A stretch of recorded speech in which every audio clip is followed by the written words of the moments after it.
अध्याय 15। नारद जी बोले, हे महाराज, अब मैं वे दैत्य नंदीश्वर, गणेश जी और स्वामी कार्तिकेय इत्यादि को देखकर द्वंद युद्ध के लिए दौड़े। कालनेमी नंदी से, शुंभ गणेश से और निशुंभ स्वामी कार्तिकेय के पास कवच धारण करके युद्ध के लिए शीघ्र आ गए। निशुंभ स्वामी कार्तिकेय के मोर के हृदय में 5 बाण मारे और वह मूर्छित होकर भूमि पर गिर पड़ा।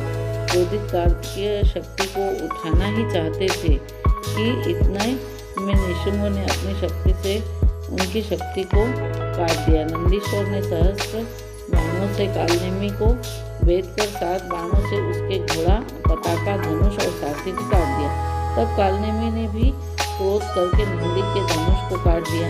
फिर नंदी ने कालनेमी की छाती पर त्रिशूल मारा और मार से कालनेमी को नीचे गिरा दिया। पश्चात शुंभ अपने रथ पर, गणेश जी अपने मूषक पर बैठकर दोनों आपस में बाणों की वर्षा करते हुए युद्ध करने लगे। तब गणेश जी ने एक बाण शुंभ के हृदय में मारा और 3 बाण उसके सारथी के हृदय में मारकर उसे पृथ्वी पर गिरा दिया। फिर शुंभ भी कुपित होकर मूषक और गणेश जी के 3 बाण मारकर मेघ की तरह गरजने लगा।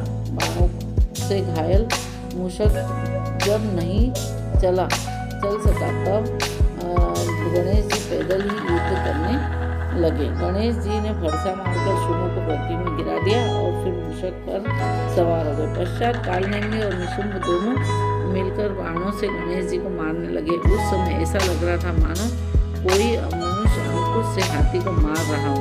तब महाबली वीरभद्र गणेश जी को पीड़ित देखकर करोड़ों भूतों और कुष्मांड, भैरव, बेताल, योगिनीगण और पिशाच आदि के सहित दौड़कर आए।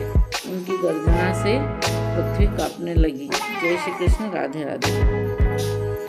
अध्याय 16। नारद जी बोले, हे राजन, शिवगणों के भीषण आक्रमण से जलंधर ने अपने सेना को छिन्न भिन्न होता देख वो बड़ी लंबी ध्वजा वाले रथ में बैठकर समर भूमि में शिवगणों के सम्मुख आया।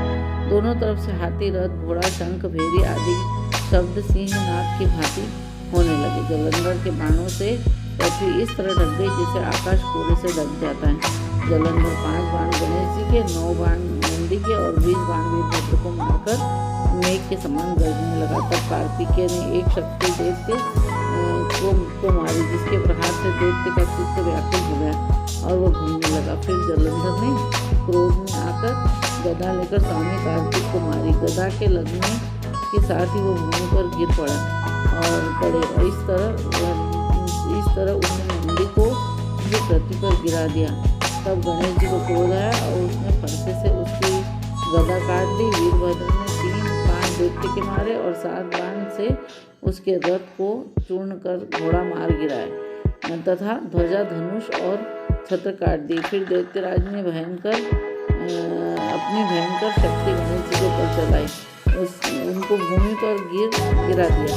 तत्पश्चात वह दूसरे रथ में बैठकर वीरभद्र के पास आया। सूर्य के समान तेज वाले वे दोनों महावीर आपस में लड़ने लगे। वीरभद्र ने अपने बाणों से उसके रथ के घोड़े को मारकर गिरा दिया और धनुष काट दिया। यह देख जलंधर परी लेकर मारने को दौड़ा और नारद जी बोले, इस दैत्य के ने वह परी वीरभद्र के मस्तक में दे मारा, जिससे वीरभद्र मस्तक के फूटने से रक्त बहता हुआ पृथ्वी पर गिर पड़ा। जय श्री कृष्ण। राधे राधे।